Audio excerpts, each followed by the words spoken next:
Election అప్డేట్స్ను అందరికంటే ముందుగానే తెలుసుకోవాలంటే ఈరోజే ఆర్టీవీ లైవ్ యాప్ని మీ మొబైల్లో డౌన్లోడ్ చేసుకోండి. ఎన్నో ఉద్యమాల ద్వారా తెలంగాణ రాష్ట్రాన్ని సాధించుకున్నప్పటి నుంచి ఇప్పటి వరకు దశాబ్ది ఉత్సవాలను కూడా 10 సంవత్సరాలు పూర్తి చేసుకున్న నేపథ్యంలో ఇప్పుడు దశాబ్ది ఉత్సవాలను రాష్ట్ర ప్రభుత్వం ఏర్పాటు చేయడం జరిగింది. అందులో భాగంగా గతంలో జరిగినట్టు ఆవశ్యకత ఎలా ఉంది, ఇప్పుడు ఎలా ఉంది ఆవశ్యకత అనే అంశంపైన మనతో మాట్లాడడానికి ఈ ఒక సామాజిక తెలంగాణ ఉద్యమకారుడు కేఆర్ భీమసేన ఉన్నారు. భీమసేన గారు చెప్పండి, అంటే గతంలో జరిగినటువంటి తెలంగాణ ఎలా ఉంది, ఇప్పుడు ఎలా అనిపిస్తుంది మీకు?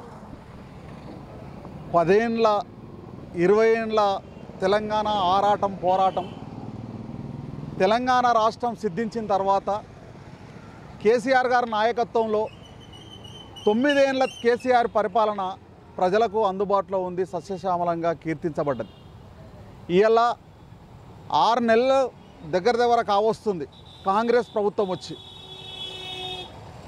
ఆ ఎన్నికలలో ఇచ్చినటువంటి హామీలను ఒక్కటి కూడా అమలుపరిచి ప్రజలకు దగ్గరైనటువంటి ముఖ్యమంత్రిని, ప్రజలకు ఆకాంక్షలు నెరవేరేటువంటి ముఖ్యమంత్రిగా ఈ రేవంత్ రెడ్డి ఎప్పుడు కూడా ప్రజల ముందుకు రాలేదు. ఇప్పుడు మొన్న పార్లమెంట్ ఎన్నికలు చూస్తే అన్ని అబద్ధాలతోటి, మోసపూరితమైనటువంటి వాగ్దానాలతోటి ప్రజల వద్దకు వెళ్ళిండు. కానీ ఇచ్చినటువంటి సమయాన్ని సద్వినియోగపరచకుండా కాలయాపన చేసి ప్రజలకు ఏమాత్రం సంక్షేమం అందినటువంటి చరిత్రలో మిగిలిపోయే ముఖ్యమంత్రిగా రేవంత్ రెడ్డి మాత్రం ఉంటుండు. నక్కకు నాగలోకానికి తేడాగా కేసీఆర్ గారు పరిపాలనకు రేవంత్ రెడ్డి పరిపాలనకు చాలా తేడా ఉందని చెప్పి సందర్భంగా తెలియజేస్తున్నాను. ఓకే, అంటే తెలంగాణ రాష్ట్రం ఏర్పడితే నీళ్లు, నిధులు, నియామకాలు అన్నీ ఫుల్ఫిల్ చేస్తామని చెప్పిన ప్రభుత్వాలు ఇప్పుడు వాళ్ళ పరిస్థితి ఎలా ఉందని చెప్పొచ్చు ఆ విషయంలో? అంటే ఏది కానీ కూడా పూర్తి స్థాయిలో దాదాపు 70 ఏళ్ళ ఆరాటము పోరాటము అమరుల త్యాగంతో సిద్ధించినటువంటి తెలంగాణ రాష్ట్రంలో నిజమే ట్యాగ్లైన్ నీళ్లు, నిధులు, నియామకాలు. ఇలా ఎన్నో ప్రాజెక్టులు నిర్మాణం చేసుకొని నీళ్లను ఎండాకాలంలో కూడా చెరువులలో నిండుగా కనిపించే విధంగా తెలంగాణ రాష్ట్రంలో కేసీఆర్ నాయకత్వంలో జరిగింది. అదేవిధంగా ఇలా 24 రైతులకు 24 గంటల కరెంట్ ఇవ్వడం జరిగింది. ఈ దేశంలో పంజాబ్లో మాత్రమే అత్యధికంగా ధనాగారం పండించేటువంటి రాష్ట్రం ఈ దేశంలో. కానీ కేసీఆర్ గారి నాయకత్వంలో అత్యధికంగా లక్షల టన్నుల వరిధాన్యాన్ని పండించేటువంటి రాష్ట్రంగా ఇలా భారతదేశంలో చరిత్ర సృష్టించినటువంటి సందర్భము కేసీఆర్ నాయకత్వంలో జరిగింది. ఇలా సంక్షేమం అంటేనే కేసీఆర్ గారు, పరిపాలన అంటేనే కేసీఆర్ గారు, ప్రజలకు అందుబాటులో ఉన్నటువంటి వ్యక్తులు అంటే కేసీఆర్ గారే. కేసీఆర్ గారిని తుడిపేసేటువంటి కార్యక్రమాన్ని ఇలా రేవంత్ రెడ్డి గారు తీసుకుంటున్నారు. ఇది సాధ్యం కాదు. తెలంగాణ రాష్ట్రం అంటేనే ప్రజల గుండెల్లో ఉన్నటువంటిది కేసీఆర్ గారు కొట్లాడి తెలంగాణను తీసుకురావడం జరిగింది. ఆ కొట్లాడి తీసుకొచ్చినటువంటి తెలంగాణను ఎట్లా చేసుకోవాలి, ప్రజలను ఒక ఆర్థికంగా, సామాజికంగా, సాంస్కృతికంగా దారిద్ర్య రేఖకు దిగువన ఉన్నటువంటి ప్రజలను పైకి తీసుకురావాలంటే ఏం చేయాలని చెప్పేసి రాత్రింబగళ్ళు ఆలోచించి ప్రజలకు అందుబాటులో అన్ని రకాలుగా తీసుకొచ్చినటువంటి వ్యక్తిగా కీర్తించబడతాడు కేసీఆర్ గారు. కేసీఆర్ నాయకత్వంలో చాలా మంచి పరిపాలన జరిగింది. ఓకే, అంటే గత ప్రభుత్వంలో ఎన్నో సంస్కరణలకు సంబంధించి తీసుకొచ్చారు, చట్టాలకు సంబంధించి తీసుకొచ్చారు. అంటే టీఎస్ను టీజీగా మార్చడం అనేది ఇప్పుడు చైనాలు కూడా ఇటు వరంగల్ తోరణం కావచ్చు, చైనాలు కూడా మారడం జరుగుతుందని చెప్పి ఈ ప్రభుత్వం చెబుతుంది. ఆ విషయంలో ఒక ఉద్యమకారుడిగా మీరు ఏం చెప్తారు ఆ విషయంలో? అంటే నేనేమంటానంటే, ఒక పని చేసేటప్పుడు ఒక పనిని చెరిపేసి కొత్త పనిని చేసేటప్పుడు ఆ పని మూలాన ఈ రాష్ట్ర ప్రజలకు, ఈ రాష్ట్రానికి ఎంత లాభం జరుగుతుందని చెప్పేసి ఈ రాష్ట్రానికి ప్రథమ పౌరుడు ప్రజలకు జవాబు చెప్పాల్సినటువంటి అవసరం ఉన్నది. టీజీకి ఇలా టీఎస్కు తేడా ఏముంది? దానివల్ల కోట్లాది రూపాయలు నష్టం జరిగేటువంటి అవకాశం ఉన్నది. ఇలా ఏంటంటే బోర్డులు దురిపేసుకోవాలి, మళ్ళీ కొత్త బోర్డులు రాయాలి, వ్యవస్థనంతా కూడా మార్పేసుకోవాలి. ఇదంతా ఏంటంటే కేసీఆర్ గారు పెట్టినటువంటి దాని అక్కస్తోటే తప్ప ప్రజలకు ఒరిగింది ఏమి లేదు దీనివల్ల అని చెప్పి చెప్తున్నాను. ఇంకోటి, ఇలా రాజశీనం ఉంటుంది, దాన్ని కూడా చెరిపేస్తామంటే అది కరెక్ట్ కాదు. కాకతీయుల కళాతోరణం ఉన్నది. కాకతీయులు అంటేనే ఇలా మొత్తం రాష్ట్రంలో ఉన్నటువంటి గొలుసుకట్టు చెరువులను తీసుకొచ్చినటువంటి వ్యవస్థలో కాకతీయులు పరిపాలించిన విధానాలు ఉన్నాయి. ఇలా గొలుసుకట్టు చెరువులు అంటేనే కాకతీయులు. అంటే ప్రజలకు ఒక నీళ్ళు ఎక్కడ ఉంటాయో ఆ నీళ్ళ పక్కన జీవరాశులు ప్రజలు ఇలా అందరూ కూడా బతికేటువంటి అవకాశం ఉంటుంది. అలాంటి గొలుసుకట్టు చెరువులను నిర్మించినటువంటి కాకతీయుల రాజ్యంలో ఆ రాజ్యానికి గుర్తుగా ఇలా ఏంటంటే ఫ్యూడల్ వ్యవస్థగా ఆలోచిస్తున్నటువంటి ఒక మైండ్ సెట్లో ఉన్నట్టున్నాడు రేవంత్ రెడ్డి గారు. ఎందుకంటే కాకతీయులు అంటేనే ప్రజలకు దగ్గరగా ఉన్నటువంటి వాళ్ళు, ప్రజలకు మంచి సంక్షేమం ఇచ్చినటువంటి వాళ్ళు ఎన్నో చెరువులు కట్టించిర్రు, చెట్లు పెట్టించిర్రు, వ్యవస్థను ఒక మార్పు చెందడానికి అవకాశం ఇచ్చిర్రు. వాళ్ళది తోరణం పెట్టుకుంటే తప్పేముంది?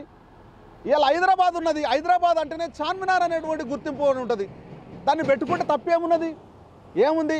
ఇలా నాకేమనిపిస్తుంది అంటే ఇవన్నిటినీ కోడిగిడ్డు మీద ఈకెలు వీకినట్టుగా ఏదో చేస్తా అనేటువంటిది అసలు ఖచ్చితంగా నువ్వు చేస్తున్నటువంటి పొరపాటు అని చెప్పి సందర్భంగా తెలియజేస్తున్నాను. ఏమయ్యా ముఖ్యమంత్రి రేవంత్ రెడ్డి గారు, మరి ఇవన్నీ తీసేసి ఓన్లీ పిట్టగోర అనేటువంటి హైటెక్ సిటీ పెడతావా? మరి చరిత్ర నువ్వు మార్పేస్తే మారిపోతుందా? చార్మినారు ఇప్పుడు గొలుసుకట్టు చెరువులు ఉన్నాయి, అవన్నీ నాశనం చేసేసాయి. మరి లేకపోతే ఇప్పుడు తోరణాలు ఉన్నాయి, కూల్చేసాయి అన్నీ కూడా. ఇంకోటి చెప్తున్నాను, చార్మినారు ఒక ముద్ర తీసేస్తా అంటున్నావు, కానీ నైజాం పరిపాలనలో ఇలా నిజాం యూనివర్సిటీ, ఇలా హుస్సేన్ సాగరు, ఉస్మాన్ సాగరు అంటే గొప్ప ప్రజలకు ఏదైతే రైల్వే స్టేషన్లు కానీ ప్రజలకు అందుబాటులో ఉన్నటువంటి హాస్పిటళ్ళు, ఇలా ఉస్మానియా హాస్పిటల్, ఇవన్నీ కూడా వాళ్ళ యొక్క పరిపాలనలో ఒక నిర్మాణమైన అవన్నీ కూల్చేస్తావా? అంటే గతంలో ఈ రాష్ట్రాన్ని కానీ ఈ దేశాన్ని కానీ పరిపాలించినటువంటి వ్యక్తులు రాజులే కావచ్చు, కానీ పరిపాలించింది ప్రజలకు మంచి జరిగిందా చెడు జరిగిందా వాళ్ళ మూలానని ఆలోచన చేసేటువంటి ఇంగిత జ్ఞానం లేనటువంటి ఒక సన్నాసి ముఖ్యమంత్రి ఉన్నావు రేవంత్ రెడ్డి. నువ్వు ఏమన్నా ఇన్ని రోజులల్లా ఎప్పుడు ఓట్లు సీట్లు కేసీఆర్ను తిట్టడమే తప్ప నీకేమన్నా సంక్షేమము ప్రజలకు ఉపయోగపడే పని ఈ 6 నెలల్లో ఎప్పుడన్నా చేసినావా అని చెప్పి ఇలా ప్రజలు చీదరించుకుంటున్నారు. ఈ ఎలక్షన్ల దగ్గరగా ఓపెన్ కానీ డబ్బలు ఓపెన్ కానీ 3 నెలల నీ మోసం ఎంతుందో 6 నెలల నీ మోసం ఎంతుందో ప్రజలు తేల్చుకుంటారు. నేను మీద ఉమ్మేసేటువంటి పరిస్థితి కూడా వస్తుంది ఈ సందర్భంగా తెలియజేస్తున్నా. అదేవిధంగా జయ జయ తెలంగాణకు సంబంధించి పాటను కూడా మార్పిడి చేస్తున్నట్టు తెలుస్తుంది. ఆ విషయాన్ని కీరవానికి అప్పగించడం వల్ల ఆ విషయంలో ఒక ఉద్యమకారు మీరేం చెప్తారు? ఆ విషయంలో ఒక సాంస్కృతిక విభాగం ఉద్యమకారునిగా అయితే కేసీఆర్ గారి తెలంగాణ ఉద్యమంగా మొదలుపెట్టినప్పుడు ఒక తెలంగాణ రాష్ట్రానికి ఎన్నో వేల పాటలు జనాన్ని చైతన్యవంతం చేయడానికి వచ్చినటువంటి పాటలు. దీనికి తెలంగాణ యొక్క యాసను భాషను సంస్కృతిని అందరికీ తెలియజెప్పే విధంగా 10 జిల్లాల తెలంగాణలో పోరాటాలను ఇమిడించుకొని ఒక పాట కావాలని చెప్పేసి రోజుల తరబడి నెలల తరబడి ఇలా అందశ్రీ గారితో కేసీఆర్ గారు గోరెటెంకనతోటి గూడంజయ్యతోటి వీళ్ళందరితోటి కవులతోటి కళాకారులతోటి ఎన్నోసార్లు కేసీఆర్ గారు చర్చలు పెట్టి ఒక మీటింగ్లు పెట్టడం జరిగింది. ఆ మీటింగుల నుంచే దీని నగ్న సత్యం. ఇలా దేశపతి శ్రీనివాస్ గారే ఈ పాట ఎక్కడ పుట్టింది? ప్రయాణంలో పుట్టింది. ఆదిలాబాద్ పోతున్న సందర్భంలో మనకు ఒక ప్రార్థనా గీతం ఉండాలని చెప్పేసి రాసుకున్నటువంటి కేసీఆర్ గారు సూచన మేరతోటే జయ జయ తెలంగాణ అనేటువంటి పాట వచ్చింది. ఈ పాట దాదాపు 13 నిమిషాలు ఉంటాయి. తెలంగాణలో ఉన్నటువంటి 10 జిల్లాలో ఉన్నటువంటి 3 కోట్ల జనాల యొక్క ఆకాంక్ష ఎలా ఉండేది అనేటువంటిది ఆ పాటలో పూర్తిగా ఉన్నది.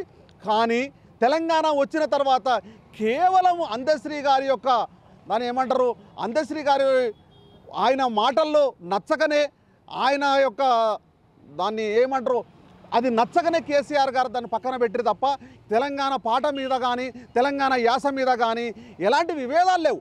అందులో తెలంగాణ రాష్ట్రానికి 33 జిల్లాలు జరిగినాయి. 33 జిల్లాలకు అనుకూలంగా ఈ పాటను మార్చాలని చెప్పేసి అందశ్రీ గారికి చెబితే ఆయన పక్కన పెట్టాడు. ఆయనకు చాలా పోకడ ఉంటుంది. నేనే కవిని, నేనే మాట్లాడాలి. ఇలా నేను మాట్లాడిండు.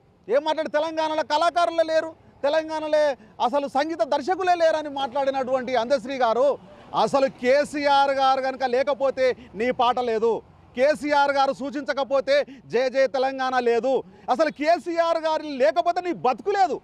తెలంగాణ యాస మీద, తెలంగాణ భాష మీద, తెలంగాణ ఉద్యమం మీద ఇలా మొత్తం ఏంటంటే నువ్వు ఏం చేస్తున్నావు? మనిషికి వృత్తి ప్రవృత్తి ఉంటుంది. పని చేసుకుంటాడు, ప్రవృత్తిలో పాటలు రాసుకుంటాడు, ఆటలు రాసుకుంటాడు. కానీ నీ జీవితమే పాటలు అమ్ముకుంటున్నావు, నువ్వు పాటలు పాడుకుంటున్నావు. ఈ పాటల్ని పక్కన పెట్టుకొని ఈ పాటలు డబ్బు సంపాదించుకున్నటువంటి రేవంత్ రెడ్డి ఎక్కువ డబ్బులు ఇస్తానన్నాడు. ఇలా డబ్బులను ఎరచూపి ఆయనకు వంత పాడుతున్నావు. కానీ కేసీఆర్ గారిని నువ్వు ఎప్పుడు మర్చిపోవద్దు. కేసీఆర్ గారు సూచించినటువంటి విధంగానే పాట వచ్చింది. అదే విధంగా పాట ఉండాలని చెప్పి మేము డిమాండ్ చేస్తూ ఉన్నాం. ఇలా రేవంత్ రెడ్డి సూచన మీదుగాను సోనియా గాంధీ తల్లి అని చెప్పేసో, సోనియా గాంధీ తల్లి అయితే మరి కేసీఆర్ ఏం కావాలి, కేసీఆర్ ఏం కావాలని చెప్పి తెలంగాణ ప్రజలు అడుగుతున్నారు. కేసీఆర్ ఉద్యమం చేపట్టకపోతే ఇలా తెలంగాణ రాష్ట్రం సిద్ధించేదా? కేసీఆర్ నిజంగా తెలంగాణ రాష్ట్రం ఇచ్చినటువంటి సోనియా గాంధీ నిజంగానే ఆమెకి ఇవ్వాలనిపించే 1500 మంది ఇలా ఉద్యమకారులు ఎందుకు చచ్చిపోతారని చెప్పి ఇవాళ తెలంగాణ రాష్ట్రం అడుగుతుంది. ఎందుకు చావాలి? ఇవాళ తెలంగాణ రాష్ట్రం ఇవ్వడమే కాదు, తెలంగాణ రాష్ట్రము కొట్లాడి సాధించుకున్నాము. అసలు కేసీఆర్ గారు ఉద్యమం మొదలు పెట్టకపోతే తెలంగాణ వచ్చేది కాదు. మేము అడగకపోతే నువ్వు ఎందుకు ఇస్తావు? అడగంది అమ్మైనా అన్నం పెట్టదని చెప్పేసి ఒక నానుడు ఉన్నది. మేము అడిగినాము, కొట్లాడినాము, మా పిల్లలు చచ్చిపోయారు. 1300-1500 మంది సావు కారణమైనటువంటి తెలంగాణను తల్లి అంటున్నావు. కానీ తెలంగాణకు బాబు కేసీఆర్ గారు, తెలంగాణ ఉద్యమాన్ని నడిపించినటువంటి మహోన్నతమైనటువంటి నాయకుడు కేసీఆర్ గారు. ఆ నాయకుడిని తక్కువ చేసి మాట్లాడితే ఇలా తెలంగాణ ప్రజలు చూస్తూ ఊరుకోరు. నీ ఇలా తప్పకుండా నీకు బుద్ధి చెప్పేటువంటి రేవంత్ రెడ్డి గారు, నీ కుప్పిగంతులు, నీవు వేసేటువంటి నాటకాలు అసలు తెలంగాణ వారి ప్రజలు చూస్తున్నారు. అసలు ఆమోదయోగ్యమైనటువంటి ముఖ్యమంత్రిగా నువ్వు లేవు. నిన్ను ముఖ్యమంత్రిగా తెలంగాణ ప్రజలు ఏదో అచానకులు వచ్చినావు. నిన్ను అసలు ముఖ్యమంత్రి కాదు, ఒక మంత్రి క్యాబిన్లో కూడా ఒక మామూలు మంత్రి స్థాయిలో కూడా నువ్వు మాట్లాడతలేవు అనేటువంటి విషయాన్ని తెలంగాణ ప్రజలు గమనిస్తున్నారు.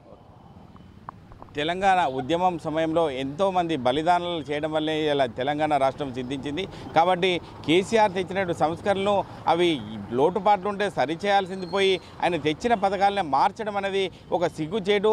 తెలంగాణ ప్రజలు, తెలంగాణ ఉద్యమకారులు అందరూ కూడా గమనిస్తున్నారు. రాబోయే రోజుల్లో ఈ యొక్క రేవంత్ రెడ్డి సర్కారుకు బుద్ధి చెప్తారని చెప్పి ఈ యొక్క సామాజిక తెలంగాణ ఉద్యమకారుడు కేఆర్ భీమసేన చెప్తున్నారు. కెమెరామెన్ నెల్లూరుతో మహేష్, RTV, ఉమ్మడి మెదక్ జిల్లా.